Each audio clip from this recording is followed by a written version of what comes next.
Good Thursday evening, guys. I'm sure some of you are probably in the process of finishing up your papers and in a rush to get them loaded. It's about what, a quarter till 8 or so. But I just wanted to talk to you a little bit about workshop 4. So we had workshop 1, which kind of set the stage for us, right? And are beginning to talk about family faith formation. What was your family of origin? What were the influences on you? How has the family changed through history? What is the difference between talking about family function and family structure, right? Family structure is the way people are related. Family function is the way in which people relate, right? And so you can define family either way. So we've got people who are family because they're related to one another. And then we have people who call one another family because of how they relate to one another. And also within every family structure, family-wise, there is a family function. That family functions in a certain way. They relate to one another in a certain way, which was workshop 2, where we delved into a little bit Scarf's Beaver Scale, which obviously was just barely a taste. We've got some, specialists in the field in this class, which is fantastic. But for most of us, it was just barely a glimpse for the purpose of reminding us that families function differently. The purpose of that, the Scarf text is like this thick, right? It's sitting on my shelf. So the goal wasn't for you to become an expert in the Beaver Scale and to be able to diagnose families. That wasn't the point at all. The point was so that you would have a glimpse, a recognition that according to the Beaver Scale, there are at least 5, and probably within those 5 types of family function, there's lots of variation, right, between one and the other. Family is moving a little bit this and a little bit of that. Anyway, so the whole point was for you to get a glimpse that families function differently. And just because a family is structured a certain way does not necessarily predetermine the function. So a family that is what we would call some might call a traditional family, right? The original mom, dad, and kids, does not necessarily mean it's going to have a high level of functioning, or likewise, a single parent, same gender families aren't necessarily low functioning families. So we can't make any of those assumptions. But we need to recognize that families function differently. And the only way to know that is not by how they present themselves when they're dropping their kids off in our ministries and picking them up, or their teens, or showing up themselves in our ministries if we do adult ministry, but to actually know them and have a relationship with them. And then, of course, this week, you identified some great resources. I hope that you take time to follow some of those links and bookmark some new pages and resources for you that your classmates have pointed out. And thinking in terms of looking at how, what are some of the theories, family system theories we talked about last week as well, and how does that give us a glimpse into how families function and how we can relate to families in that way. It's all for the purpose of figuring out how do I get a glimpse of what's actually happening in this home, and then how do I respond to them? Because the purpose, the goal of family ministry is twofold. Number 1, to provide effective ministry in our sanctuaries, our churches, whatever your ministry context is, to everyone that's in the home, no matter who that is, right? That's goal number 1. Goal number 2 is to equip and empower the home so that faith formation will happen there. We want both to happen. There was a season in the life of our church, in the life of the church, in which, especially the evangelical church, in which we professionalized youth ministry and then professionalized children's ministry. And we tended to say to the home, church is where faith formation happens, and the home is not. And we're reminded that St. Augustine said that the home should be the domestic church. And in very right thinking, he suggested that faith formation happens by and large in the home. And we know that that's where you spend all of your time. Parents are the greatest influence on their children. The family of origin has a significant impact on how people are formed.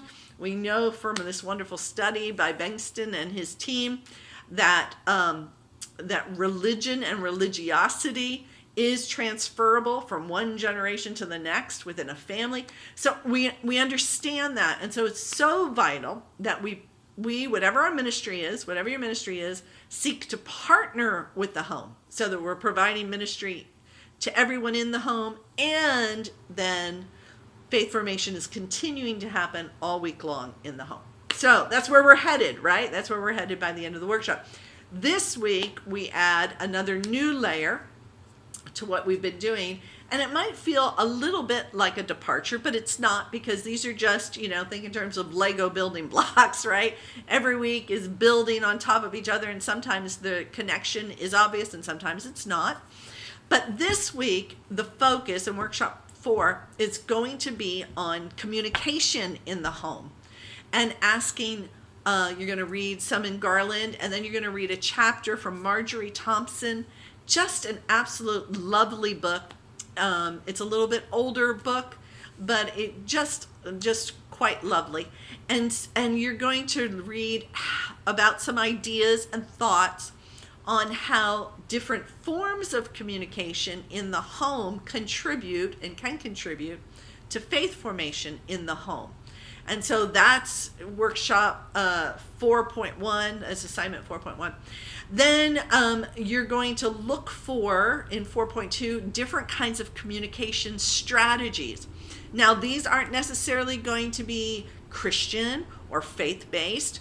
Looking, doing some Google work and saying, what are communication strategies that are out there? Now, the big challenge in this one is really first come, first serve. So the goal is going to be an early poster in this, because you need to make sure Google, find a couple of options, then claim one in the discussion forum and say, I'm going to describe this strategy from this source, so that we have lots of variety instead of 3 and everybody keeps saying the same one over and over. Okay, so this is a new information. You got to watch the video. Where am I in my video? 7 minutes in, right? So you need to make sure that you Google, find a communication strategy that you are very interested in offering a summation in the discussion forum, and then describing how it would be helpful in a ministry setting, even though it's not ministry, right?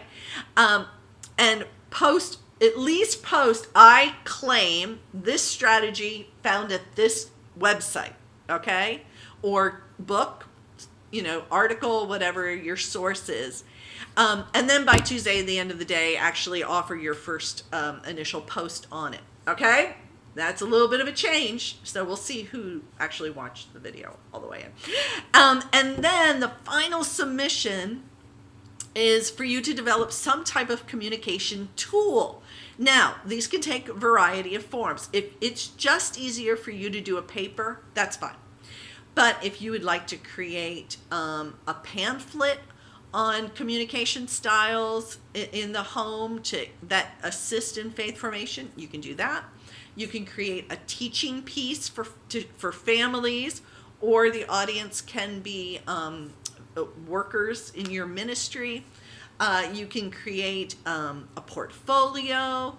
So be creative. There's Prezi. There's there's another one I can't think of it. Anyway, it uses pictograph. Maybe it's pictograph. Anyway, be creative, right? Think about, what is my audience?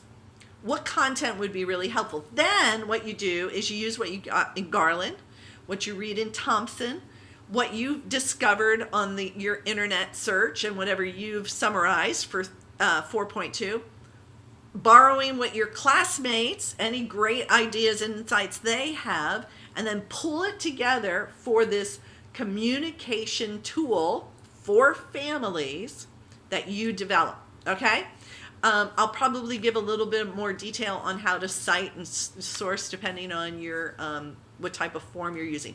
If you have any questions, email me and ask for clarification. Some of you have been great about that. But I'm so excited about this workshop. This is a really practical workshop because all of us communicate all the time, right? It's what we do.